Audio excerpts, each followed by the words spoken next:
This is HR in Review, a podcast dedicated to HR thought leadership, actionable advice, and all the latest developments in human resource management.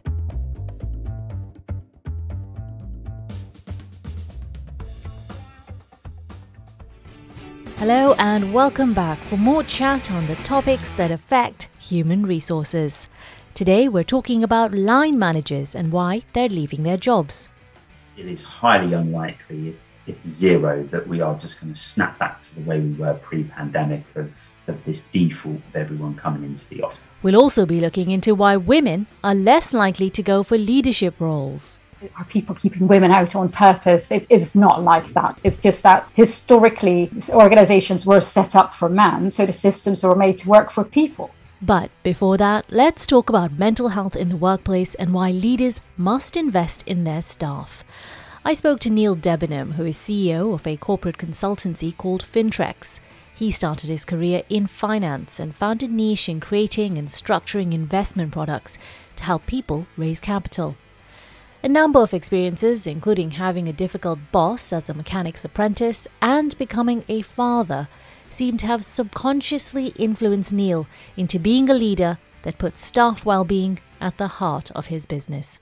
I work tirelessly 3 days a week because 2 days a week I'm with my daughter. So I'll be picking her up from school this afternoon, and then I'll take her to school tomorrow morning, and Friday afternoon I have her. So, the reason I'm sympathetic towards these type of environments is most of our team members have children. I have built the business around my involvement with my child, and I think sometimes, owners, CEOs, entrepreneurs, they have to understand that actually every struggle and every pressure that they face in their day-to-day life, other people are also facing that and probably don't have the flexibility or the freedom or the ability to be able to juggle things in that same way. I think over time, naturally, and I know in a lot of cases, when we're talking about mental health, we don't have time. We have to take advantage of quick implementation. But I think naturally over time, businesses will come under more and more pressure to address these concerns, because we're already seeing it in the way that people work and operate now. If companies are not offering certain benefits, or if companies are not offering certain support to their staff or their employees or whatever, they're moving and they're leaving. And I think, this is going to be a big area of focus, 2022, perhaps even as far as 23, 24, and maybe even 25. But over time, that shift will, I think, naturally take place. But as I said, we don't have the luxury of time in certain areas of mental health. I love that story because not often do we hear about fathers who create their businesses along a flexibility so that they could look after their children or be there for them. That's really wonderful. My daughter's mum and I are still very, very good friends. We split up, it'll be 4 years ago in July. So that was really the turning point where I thought, actually, I have to build my business around my life instead of build my life around my business. And it was difficult at first. I found spending time with my daughter intrusive on my work life. And then over time, as I really kind of embedded myself into that and enjoying spending time and seeing the value of that, actually, I found that work became an intrusion on my family life.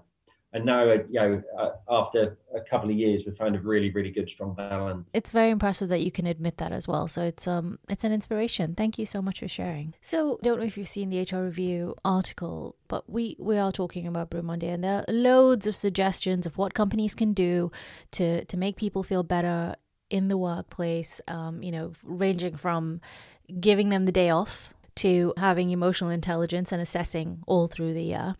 In your experience, what have you found has been the most effective way of ensuring employees feel as if they belong to a company and accepted in expressing how they feel?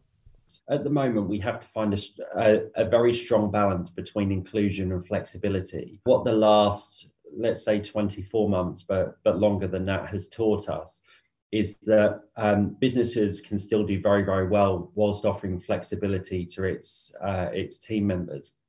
But with that, there's a certain element of kind of potential loneliness or not feeling included. So now's the time, I think, to find a very strong balance between inclusion and flexibility of working.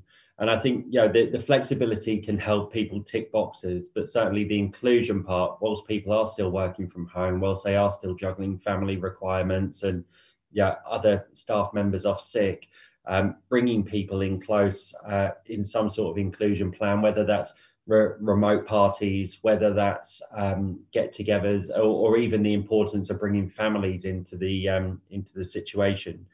It's very.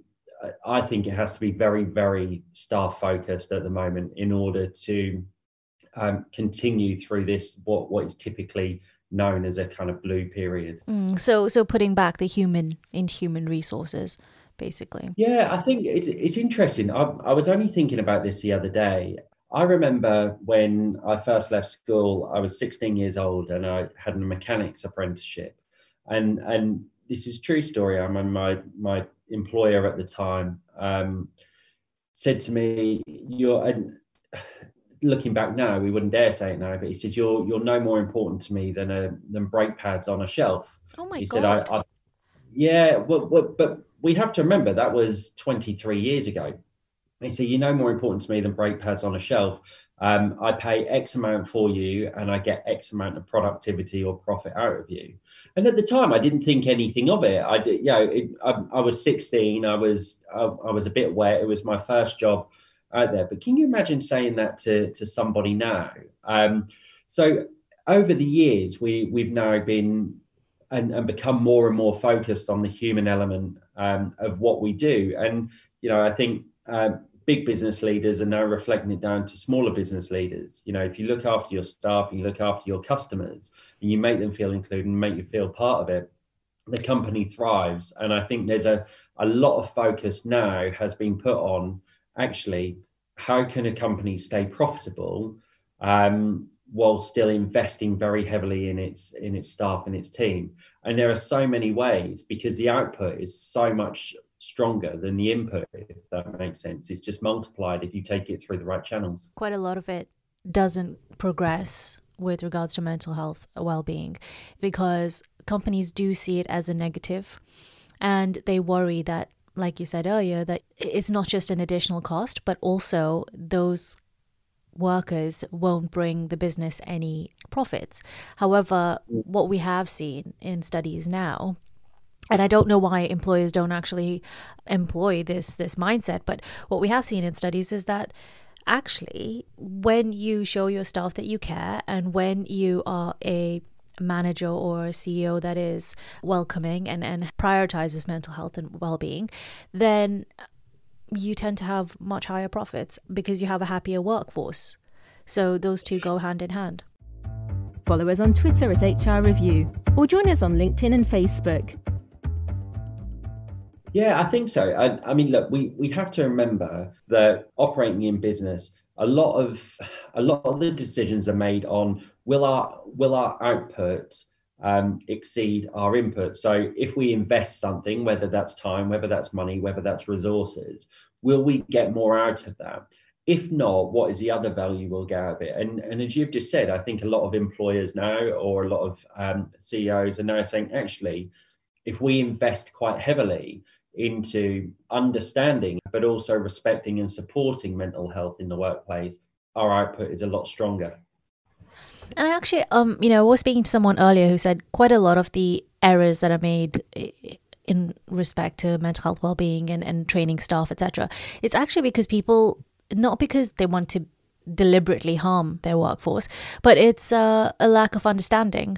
And this lack of knowledge tends to, hamper their company's growth. So what advice would you be able to give to people who are struggling with that idea that supporting mental health and well-being in the workplace is actually going to bring them benefits? Again, it's looking at the element of investment, isn't it? And looking at you wouldn't operate any other part of your business in a way that you wouldn't invest into it to get the best out. And we see lots of big companies now are focusing on the human element and the human touch. I think ultimately, over time, employers are going to lose staff and they are going to lose engagement.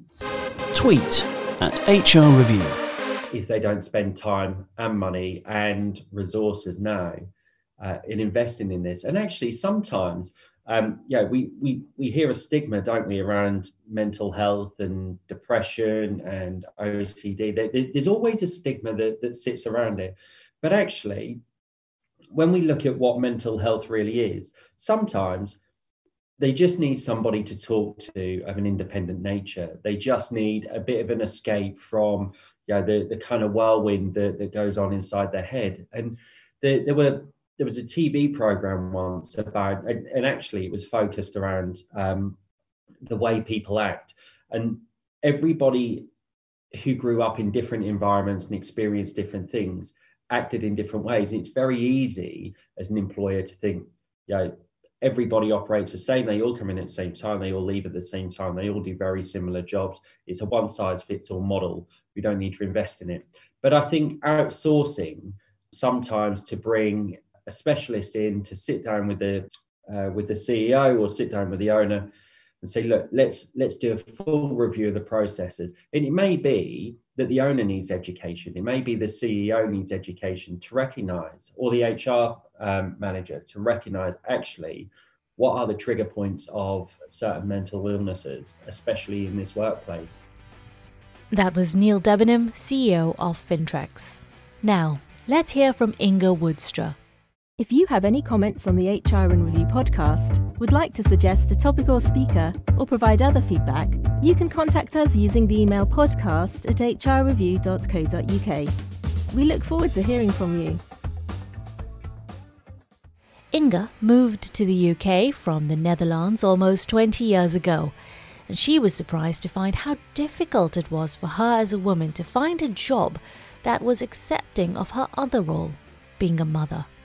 Inga is from Voice at the Table, which is a diversity and inclusion consultancy that helps firms improve their diversity ratio and therefore their business innovation. We started our conversation by talking about the history of the social constructs within organizations and whether they are still fit for purpose. In the culture of an organization, you expect a particular type of behavior.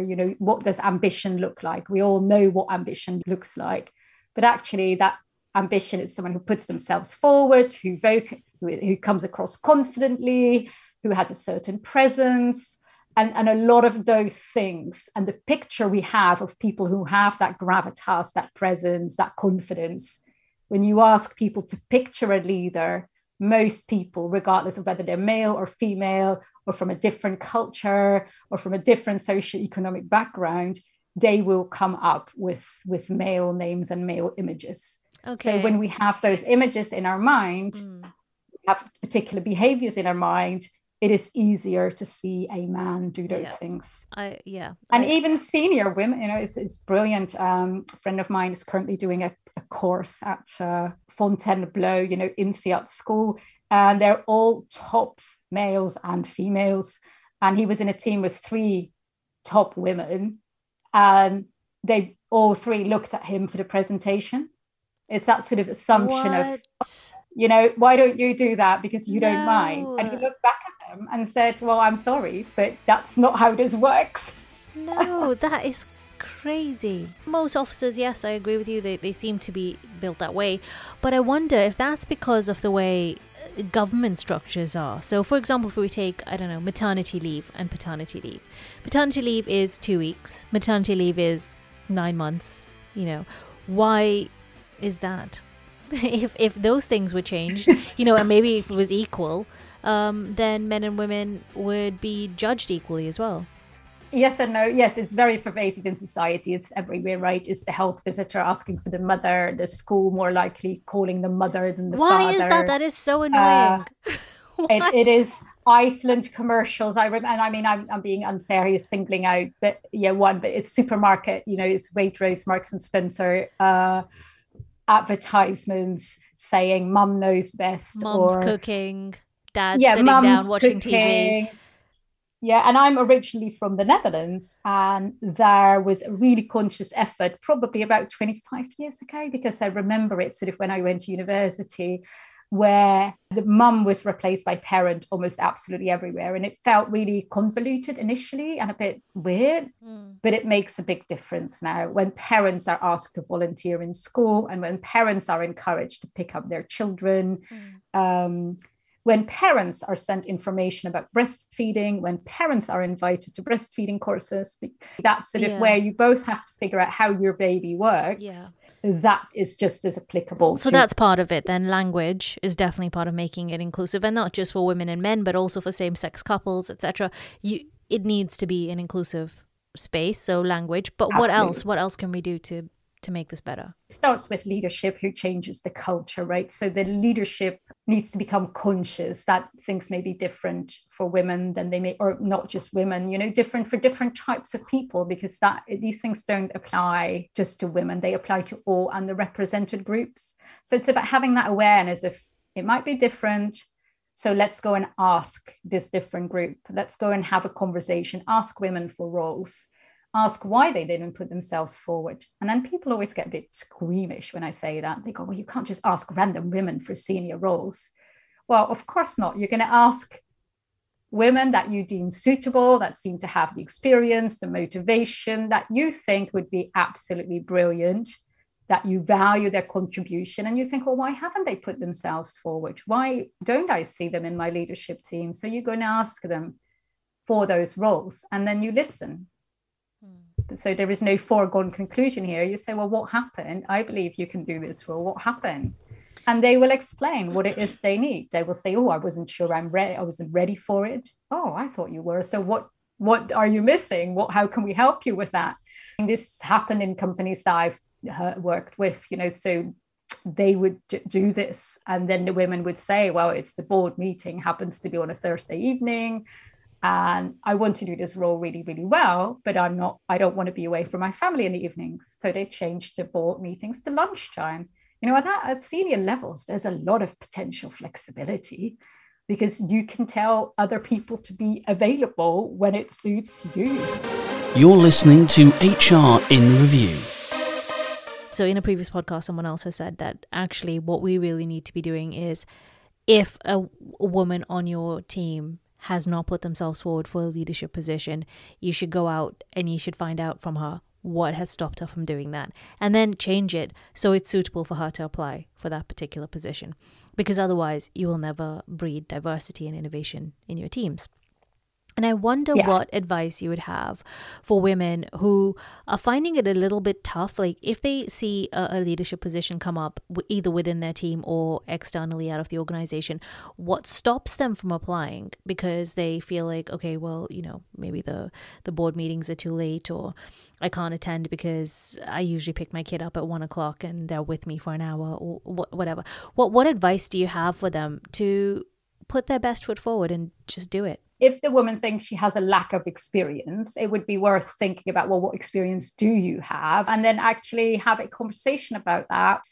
Make it safer. I think for women are less, the risk of going to one of these senior positions is larger for women. The reward is often smaller. Women are typically less likely to take risks than men. So taking that risk away is what an organization needs to do. So how can you make these senior roles less risky to take on? So, for instance, by showing what experience you need, how you can get that experience, and helping people get that experience is one way. So for the individual women, you can do the same thing, right? So find out what kind of experience you need to move up, and then talk to people on how to get that experience and ask support in getting that experience. So you don't necessarily, so that will take the risk out of it, because a lot of women will say, well, I don't have the right experience yet. We've done a report on HRreview where we talked about women who are more disadvantaged than men because they don't come into work. So even though flexible working is a thing and hybrid working is a thing, women, disabled people, anyone who needs, carers, anyone who needs a flexible working schedule, those people seem to be more disadvantaged than the people who show up to the office. But more often than not, it tends to be females, especially those who are mothers. So I wonder, what can we do to make hybrid working and flexible working, remote working, less of a stigma for women? Yeah, great question, because I think that is actually not so, it's slightly different from being in the office, but I would give the same advice to women in the office, because women that work in the office are also more likely to go home early, less likely to be part of the old boys network. So you just miss out on a lot of networking, you miss out on a lot of visibility. As voice at the table, when we work with organizations, we teach those organizations, their leaders, the HR teams, to teach people to make more opportunities available for networking, more formal opportunities. So that could be formal mentoring systems, formal sponsoring systems, because in the sort of all boys network, those things will just happen naturally. And it's the same thing with when you're in the office, those things are more likely to happen naturally. When you're not part of these systems, or when you're not in the office, what you need to do is make that more formal. So if your organization isn't doing that, you need to make it more formal yourself, which means book a regular appointment with your boss, book a regular appointment with your boss's boss, book a regular appointment with people at the sort of 1 or 2 levels ahead. Just book an appointment. Say, I'd love to hear how you got in that role, what that role takes. People love talking about their own jobs. Making sure at least once a month you have one of those conversations. Book it informally, make it part of your calendar, and you can do that virtually as well. And then following up with these people. So obviously you've had that conversation, you let them know what you did with their advice, you let them know it was very useful. And 6 months later, by all means, if it was a good click, go and see them again, ask them to be your mentor, so other people also can make you more visible and your work more visible in the organization. Inga Woodstra from Voice at the Table. Why not subscribe to the premium version of HR in Review? You'll get ad-free content, early and extra episodes and more. Even better, although it's the premium edition, it's absolutely free. Sign up at hrreview.co.uk/podcast. Now, my next guest is Bradley Burgoyne from Cypher, which is a specialist HR, payroll, recruitment and learning software provider. Bradley worked for almost 2 decades for a motor franchise in a variety of positions before switching industries. He talked to us about a study that was done by Cypher, which is on the HRreview website, and it shows that managers are leaving their roles when they aren't being offered training. Now, as many companies are dealing with the Great Resignation, this is worrying. Actually, having been a line manager, I think there's been a lot of asked of line managers over the last 18 months. We've asked line managers to negotiate a pandemic, keep their teams engaged. We've had a whole wellbeing aspect that maybe managers haven't had to deal with before in terms of mental health and wellbeing. They've had to negotiate things like furlough, bringing people back, hybrid working. How do we get this role to work from home? How do I manage a team that works from home? What does good performance look like in this new world? All whilst trying to still juggle the demands of a department that still needs to achieve KPIs and everything else that goes along with that. So I think a lot's been asked of managers. And maybe if I was to think about why would they want to leave, if managers aren't feeling that they're getting that investment back, the risk then is it feels like it becomes a very one-way street. I'm giving a lot, but what am I taking back personally that's helping me develop my career? And I guess the risk is, if the answer is I feel like this is a very one-way street, I may start to seek out other opportunities and other employers where it's not a one-way street, it's a two-way thing, and I'm getting just as much out as I'm putting in.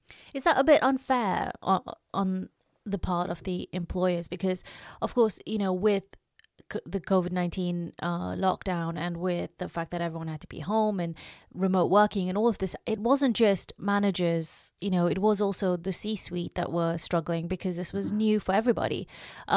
So maybe, do you think managers should give their current roles a chance so that, they can give their employers a chance to make good? Or do you think actually it's right? They should probably go if they aren't feeling appreciated? Yeah, and that's a big caveat in terms of everyone feeling that way and feeling underappreciated. I think yes, you're right. There needs to be this. It was unprecedented times. No one really knew what they, especially in the early days of the pandemic, no one really knew what to do. So everyone did their best. And some companies would have got that more right than others, but I don't think there's anyone particularly to blame for that. It's just decisions were made, had to be made quickly, and people dealt with it in the way that they felt best. So I think, yes, if there has been that underinvestment, it may, in most cases, I'm guessing it's not intentional. It wasn't meant to be that way. People were just trying to navigate it, and C-suite are within that. Just because they have senior roles within the organization, it doesn't mean they knew exactly what to do in over the last 18 months, and maybe all of the calls that they made weren't right. I wonder though, I mean, were you surprised by the fact that when I looked at your survey, it said something like 38% of managers who either liked or loved their job were still planning to leave in 2022. Now that's a huge proportion of people who like their job or love their job, yet they still want to go. Find us on LinkedIn, HRreview. Yeah, and we've seen this, and again, there was the same question was asked of senior managers, C-suite director, and 42% of those were considering leaving their role within the next year. Alongside that, so we know there's more at play here outside of a potential underinvestment in management training. There's also this big piece, and I know I've changed roles in the last 12 months, of people using that time through the pandemic to really reflect on, what do I want from work? Where's my career going? Do I want my career to stay in the same lane? Do I want to try something different? Do I want to push myself into a different area? Those decisions maybe that I just pull off because pre-pandemic I was just kind of in a very different world, and I had a set plan to go on. The pandemic kind of got everyone to question everything, right? And I think as a result of that, even if you love what you do, you've had that period of reflection where maybe you have gone, you know what, I do want to try something new, or that thing that was maybe a hobby, I'm really keen to develop that maybe into a business. The demands of hybrid working and the opportunities that's brought for people. I know personally I've spent far more time with my family over the last 18 months than I have at any other point in my working life, and that's been brilliant for me. And if I worked for an employer, which thankfully I didn't, but if I did work for an employer that said to me, do you know what, you have to come back to the office 5 days a week now, I think that would have forced me to really think that, yeah, I love working here, but actually my life has changed now, and I need a more flexible way of working. So it doesn't mean I dislike my employer, it just means that actually the changes that have happened for everybody over the last 18 months forces me to think slightly differently about what I want from work and my expectation. So that point we were talking about on the previous, in terms of, is it unfair for managers to have expected that from their organization? I think there is an interesting bit here around there's responsibility on both parties. There's responsibility on the organization to create an environment where learning is a culture that's embedded within the business and is encouraged, and we encourage colleagues to participate in learning activities, whether they're delivered by the company, or actually there's also a responsibility on the individuals that if they work within that environment, what opportunities are you seeking out for yourself? Because training isn't something that just happens to you by your organization. You can also be an active part of that. And the types of training is a very broad, sweeping statement. Are we talking about sitting in a formal classroom environment, receiving information? Yeah, that's one type of training, I guess. But there's also great resources that you can access yourself, some of which are free. YouTube can be fantastic. There's plenty of free podcasts. We're talking on one now.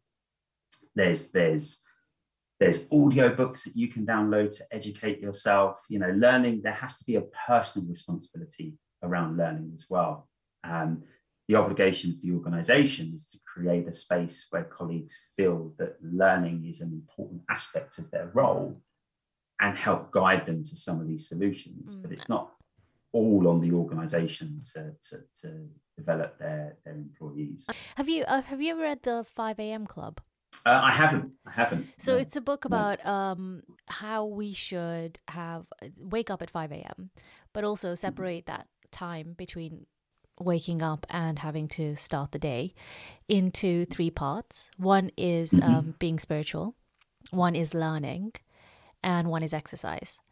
So it's 20 minutes, 20 minutes, 20 minutes. Then you start the day, you know, you go and have breakfast, and then you get ready for work or look after your kids or do whatever it is that you normally do in the day.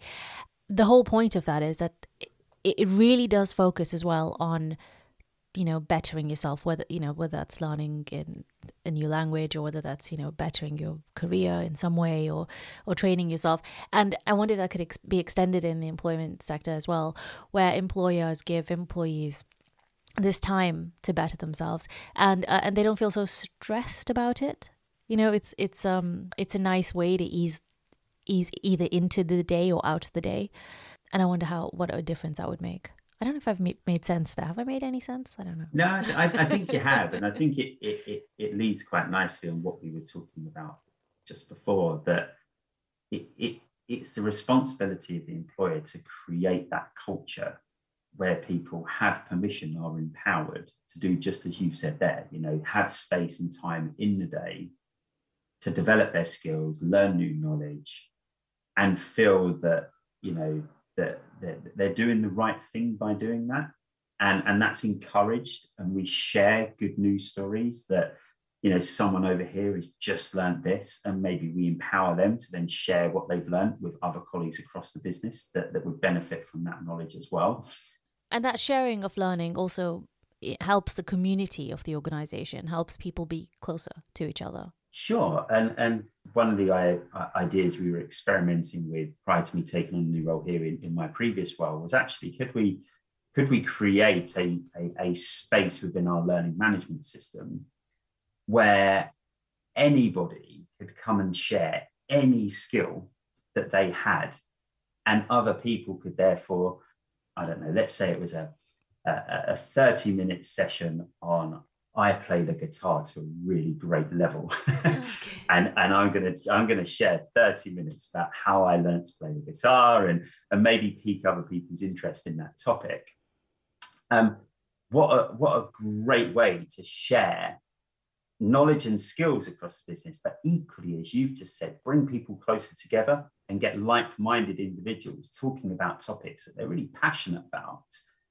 And all of a sudden, we spark some extra connections, we spark some extra relationships, which from a collaboration perspective will pay dividends as the organisation moves down the line. Because who knows, some of those people might be involved in a project one day, and actually we've already kind of met, we've already talked, and we've already got something in common. And I love that aspect of organisations, yes, sharing skills and knowledge that are valuable to the organisation, but encouraging colleagues to say, you're a human being and your working life is only one part of what you do. What other skills do you have outside of your world of work that actually you could share with other people just to spark that common interest and have that conversation? I think that's a great place for an organisation to be. I love that idea, actually. It's like mini TED Talks within the organisation. And definitely a platform, right, for improvement on all sides. And I guess that goes back to the point I was making was, you know, the organisation can do that. It can create that space. And almost that's the obligation of the organisation, is how do we create this space for people to learn and feel that it's a positive thing to do rather than something we have to do. But there also seemed to be a gender bias within the survey that you've done, because what we've seen is that more men are trained than women are. Do you know why that is, or what brings that about? We don't. The survey results show us the gap. What they don't show us is necessarily why that gap exists. And so what could we do to bridge that? I think one point that was really interesting in the survey was it also highlighted there was a much higher volume of female managers working in a part-time capacity versus their male counterparts. And I don't know if that feeds into the statistic that you just shared there, that it also highlighted that actually part-time workers were not receiving the same level of training and investment as their full-time counterparts. So do you have this gap that exists because more female colleagues are in part-time roles and we're underinvesting in skills and training for part-time colleagues, therefore that is already putting female colleagues at a disadvantage before we even get into the fact that there's a 7% gap between male and female full-time equivalents. So it does highlight it. I can only talk about the statistics and what they've shown us. As to the reasons why, I think it would be great if organizations could use the findings of this data to go back and have those conversations with colleagues and ask them the reason why they feel like that. What could we do to improve? What could we do to make that better? Because it's going to be very personal to each individual. And I think this is the great thing about the statistics that we've highlighted, is it gives organizations a talking point to go back to colleagues within their business and say, look, this survey's happened. These are the results of the survey. We'd really like to get your thoughts and opinions on how we're doing and what could we do to improve. Bradley Burgoyne from Cypher speaking to me earlier. That, my friends, is all we have time for today. I hope you've enjoyed listening to my guests as much as I love talking to them. But most of all, I hope you learned something today. The HR in Review podcast is brought to you by HRreview.co.uk. HRreview.co.uk is a website dedicated to human resources and related professionals. News items are posted daily together with analysis looking in depth at topical HR issues. You can sign up for our range of specialist newsletters at hrreview.co.uk/sign-up and follow us on Twitter at HRreview or join us on LinkedIn and Facebook. Thank you for listening.